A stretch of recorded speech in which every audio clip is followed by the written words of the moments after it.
Salut à tous, bienvenue sur cette nouvelle vidéo. Aujourd'hui, on va plonger dans un sujet qui touche des millions de personnes. Peut-être vous, là, en train de siroter votre café ou de scroller sur votre téléphone. Vous êtes-vous déjà senti coincé dans une relation? Pas juste un petit moment de doute. Non, je parle de ce sentiment oppressant où vous savez que quelque chose ne va pas, mais vous restez quand même. Comme si vous étiez enfermé dans une prison, sans mur, sans barreaux, sans gardien. Cette prison, mes amis, c'est une prison mentale. Laissez-moi vous raconter une petite histoire. Imaginez Anna, 28 ans. Elle est en couple avec un mec qui la fait passer par toutes les émotions possibles. Un jour, il lui envoie des messages adorables, il lui dit qu'elle est la femme de sa vie. Le lendemain, silence radio. Ou pire, il la critique. Il lui fait sentir qu'elle n'est jamais assez bien. Anna souffre, elle pleure, elle se dispute avec lui, mais elle ne part pas. Pourquoi? Parce que son esprit lui raconte une histoire. Il m'aime à sa manière. Si je suis patiente, il changera. Cette histoire, c'est le cadenas de sa prison mentale.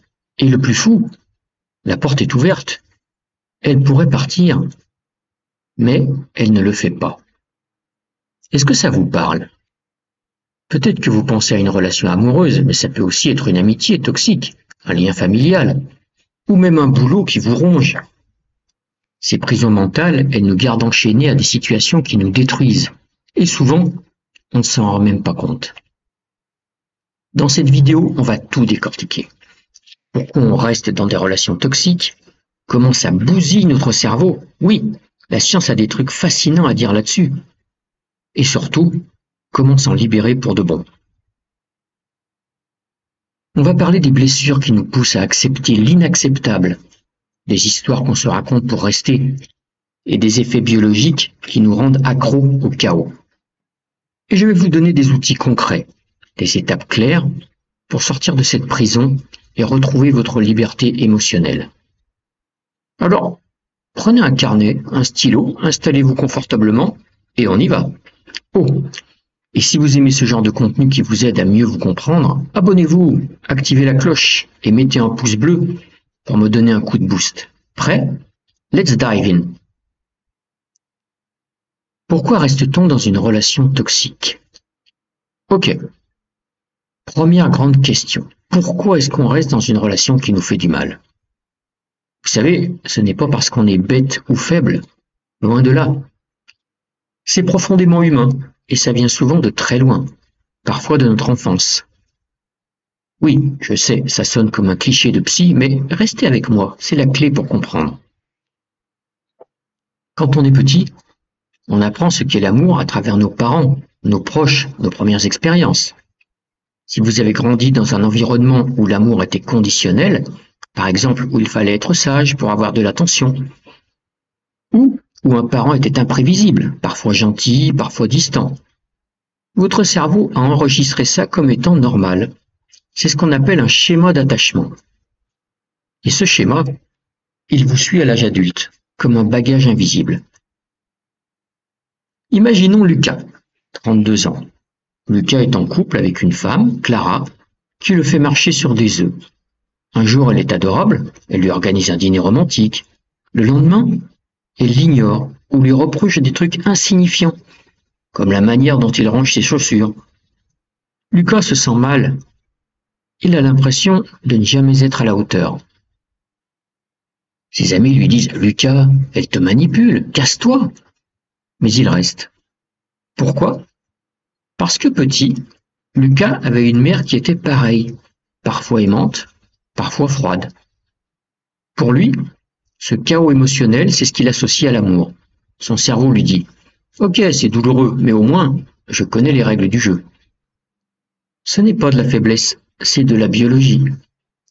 Notre cerveau préfère le familier, même si c'est toxique, parce que l'inconnu fait peur. Une relation saine, stable, respectueuse. Pour quelqu'un comme Lucas, ça peut sembler ennuyeux, voire suspect. Vous vous êtes déjà dit « c'est trop beau pour être vrai » face à quelqu'un de gentil? C'est votre schéma d'attachement qui parle. Mais il n'y a pas que l'enfance, il y a aussi ce qu'on appelle le narratif interne, l'histoire qu'on se raconte pour justifier de rester. Prenons un autre exemple. Sophie, 35 ans. Sophie est avec un mec, Marc, qui la critique sans arrêt. Il lui dit qu'elle est trop sensible, qu'elle ne fait rien de bien, qu'elle a de la chance qu'il soit avec elle. Sophie souffre, mais elle se dit « Il a raison, je suis trop compliquée. » Et puis, il a un bon fond, il est juste stressé par son boulot. Cette histoire, c'est sa prison mentale. Elle l'empêche de voir la réalité. Marc ne la respecte pas. On fait tout ça. On se raconte des histoires pour éviter la douleur de la vérité. Peut-être que vous vous dites « Il va changer si je suis plus patient » ou « Elle-même, elle a juste une façon bizarre de le montrer ». Mais posez-vous la question. Est-ce que cette histoire est basée sur des faits ou ce que vous espérez? Parce que l'espoir dans une relation toxique, c'est souvent une arme à double tranchant. Un troisième exemple? Alexandre, 27 ans. Alexandre est dans une amitié toxique avec Kevin, un pote de longue date. Kevin le rabaisse constamment, fait des blagues blessantes et ne s'excuse jamais. Mais Alexandre reste, parce qu'il se dit « On a tellement d'histoires ensemble, je ne peux pas juste couper les ponts. » Et puis il a peur. Peur de se retrouver seul. Peur de ne pas trouver d'autres amis. Cette peur, c'est un autre mur de la prison mentale. Et puis il y a le déni. Vous savez, quand tout le monde autour de vous voit le problème, mais vous refusez de l'admettre. Vos amis vous disent « Mais pourquoi tu restes avec elle? Elle te fait du mal. » Et vous répondez, vous ne la connaissez pas, elle n'est pas comme ça tout le temps. C'est votre cerveau qui protège votre narratif interne. Parce qu'affronter la vérité, ça fait mal. Mais si tout le monde voit le même problème, est-ce qu'ils ont tous tort? Ou est-ce que c'est vous qui portez des lunettes roses? Et enfin, il y a les dynamiques toxiques elles-mêmes qui nous piègent.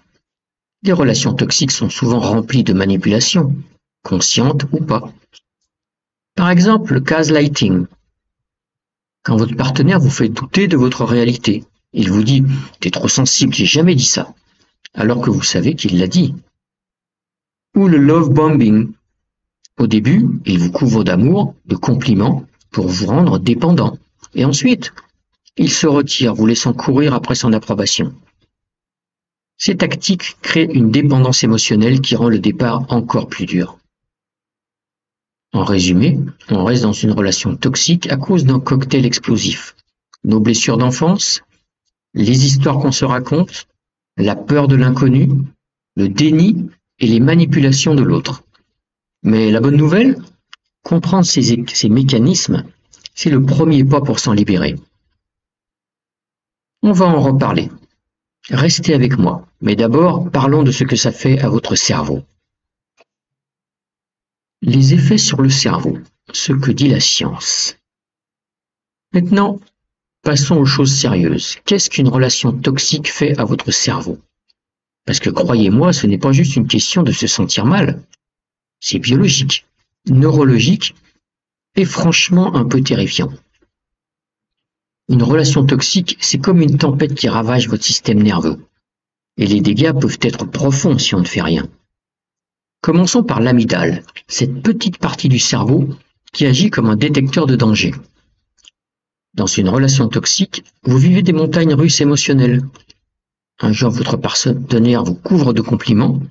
Le lendemain, il vous ignore, vous critique ou vous fait sentir comme un moins que rien.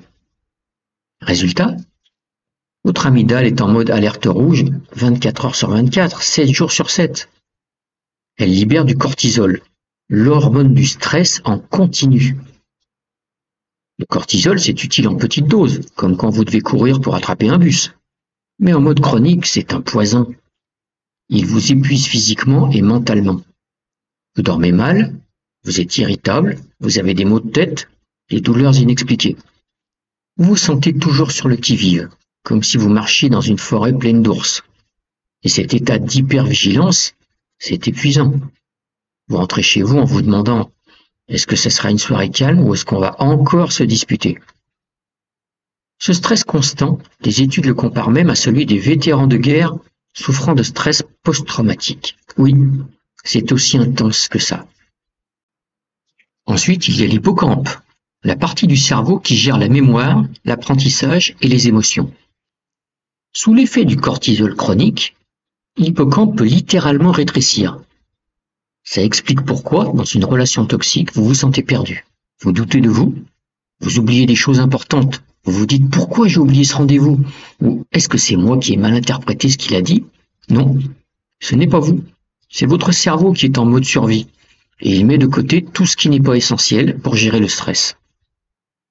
Cet effet sur l'hippocampe, c'est aussi pourquoi vous commencez à perdre confiance en vous. Vous doutez de votre valeur, de vos perceptions, de votre réalité.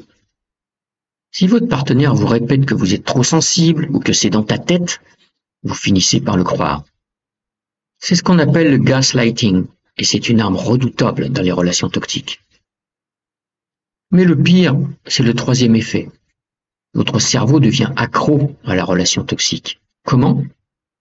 Grâce à la dopamine, l'hormone du plaisir. Quand votre partenaire vous ignore pendant des jours et qu'il revient soudain avec un « tu me manques » ou un geste gentil, votre cerveau reçoit une dose de dopamine comme un shoot d'héroïne. Ces moments de haut, après les bas, créent une dépendance émotionnelle. Ce phénomène, on l'appelle le trauma bonding ou lien traumatique. C'est comme être accro à des montagnes russes. Les descentes vous terrifient, mais les montées vous donnent un rush d'adrénaline. Une relation toxique, c'est pareil. Les moments de stress vous détruisent, mais les moments d'amour, ou ce que vous prenez pour de l'amour, vous font rester. Et une relation saine, stable, respectueuse, elle vous semble fade parce qu'elle ne vous donne pas ce shoot de dopamine. Pour illustrer, imaginez que vous jouez à un jeu de hasard comme une machine à sous. Vous perdez, mais de temps en temps, vous gagnez un petit jackpot. Ce gain vous fait oublier toutes les pertes et vous continuez à jouer. Une relation toxique, c'est la même chose. Les rares moments de bonheur vous font oublier la douleur et vous restez dans l'espoir du prochain jackpot. Mais il y a aussi des effets à long terme. Le stress chronique peut augmenter les risques de dépression, d'anxiété, de troubles du sommeil, voire de maladies physiques comme des problèmes cardiaques. Et plus vous restez longtemps dans une relation toxique, plus il devient difficile d'en sortir parce que votre cerveau s'habitue à ce chaos. C'est comme si vous viviez dans une maison en feu, mais que vous vous disiez « bah, c'est pas si grave, je vais juste ouvrir une fenêtre ».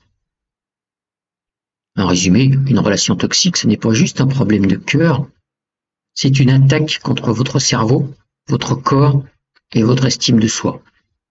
Mais la bonne nouvelle, vous pouvez inverser ces effets. Votre cerveau est incroyablement résilient et avec les bonnes stratégies, vous pouvez le guérir. C'est ce que nous allons voir tout de suite. Comment briser la prison mentale? Ok, maintenant la partie que vous attendez tous. Comment sortir de cette prison mentale? Parce que oui, c'est possible. Votre cerveau a peut-être été abîmé par une relation toxique, mais grâce à la neuroplasticité, il peut se réparer. C'est comme un muscle, avec les bons exercices, il peut redevenir fort. Mais attention, ça demande du courage, de la discipline et un peu de patience. Voici les 4 étapes clés avec des outils concrets pour avancer. Étape 1. Reconnaître vos schémas toxiques. Vous ne pouvez pas changer ce que vous ne voyez pas. Prenez un carnet et posez-vous ces questions. Est-ce que je tombe toujours sur des gens qui me critiquent, m'ignorent ou me manipulent? Est-ce que j'ai peur d'être abandonné, rejeté ou de ne pas être assez bien? Qu'est-ce que j'ai appris sur l'amour dans mon enfance? Par exemple, si vous réalisez que vous attirez des partenaires qui vous font sentir pas assez bien, ça peut venir d'une blessure d'enfance, comme un parent qui vous demandait toujours d'être parfait. Écrire ces schémas, c'est comme allumer une lumière dans une pièce sombre. Vous commencez à voir ce qui vous piège. Parlez-en à un ami de confiance ou à un thérapeute. Ça aide à prendre du recul. Étape 2. Couper les ponts radicalement. C'est l'étape la plus dure, mais la plus importante et qui réclame du courage et de la volonté. 0 contact avec la personne toxique. Pas de message, pas d'appel, pas de « je vais juste voir sa story Instagram ». Pourquoi? Parce que chaque contact relance le cycle de stress et de dopamine. C'est comme un fumeur qui essaye d'arrêter, mais qui tire une taf de temps en temps. Ça ne marche pas. Bloquez son numéro, supprimez-la de vos réseaux sociaux, évitez les endroits où vous risquez de la croiser. Et si vous rechutez, parce que oui, ça arrive, ne vous jugez pas trop durement. Notez ce qui vous a pensé à reprendre contact, exemple solitude, nostalgie, et planifiez une activité pour vous distraire la prochaine fois. Et ne restez pas avec cette personne. Étape 3. Guérir votre cerveau avec des routines saines. Votre système nerveux est à bout, il a besoin de repos. Voici ce que vous pouvez faire. Sommeil. Dormez 7-8 heures par nuit. Coupez les écrans 1 heure avant de vous coucher. Lisez un livre ou écoutez une méditation guidée. Alimentation. Mangez équilibré. Évitez le sucre et l'alcool qui amplifient le stress. Ajoutez des aliments anti-inflammatoires comme les légumes verts, les poissons gras, les noix. Mouvement. Bougez votre corps 20-30 minutes par jour. Pas besoin nécessairement d'aller à la salle. Marchez en silence. Faites du yoga. Dansez sur votre chanson préférée. Le mouvement libère des endorphines qui calment l'amygdale. Respiration. Essayez la respiration abdominale. Inspirez profondément par le nez pendant 4 secondes. Retenez 4 secondes. Expirez lentement pendant 6 secondes. Faites ça 5 minutes par jour pour apaiser votre système nerveux. Ou bien essayez la cohérence cardiaque, simple mais très efficace. Étape 4. Reconstruire votre estime de soi et votre entourage. Les relations toxiques nous isolent et nous font douter de notre valeur. Reconnectez avec des gens qui vous aiment pour qui vous êtes. Amis, famille, collègues bienveillants. Passez du temps avec eux, riez, partagez des moments simples. Ces interactions positives rappellent à votre cerveau ce qu'est une relation saine. Et travaillez sur votre estime de soi. Chaque jour, notez 3 choses que vous avez bien faites, même petites. Exemple, j'ai pris le temps de déjeuner, j'ai souri à un inconnu. Si vous vous sentez fragile, envisagez de voir un professionnel, un psy, un coach, pour explorer vos blessures et apprendre à vous aimer. Pour vous aider, je vous propose un programme simple, sur 15 jours, à tester dès aujourd'hui. Jour 1 à 5. Détox. 0 contact avec la personne toxique. Buvez un grand verre d'eau au réveil. Marchez 20 minutes sans téléphone. Écrivez dans un journal les moments où vous vous êtes senti manipulé ou dévalorisé. Notez une qualité que vous aimez chez vous, à chaque jour. Jour 6 à 11. Stabilisation. Adoptez une alimentation anti-inflammatoire. Moins de sucre, plus de légumes. Faites 5 minutes de respiration abdominale matin et soir. Écrivez 5 moments où vous avez cru que c'était votre faute et remettez les choses en perspective. Était-ce vraiment votre responsabilité? Regardez une vieille photo de vous heureux pour vous reconnecter à votre joie. Jour 12 à 15. Reconstruction. Écrivez chaque jour 10 phrases commençant par « Je mérite ». Exemple, je mérite d'être respecté. Je mérite de me sentir en sécurité. Faites une activité qui vous fait plaisir. Dansez, peignez, cuisinez. Dites à voix haute devant un miroir « Je suis assez ». Je n'ai plus besoin de prouver ma valeur.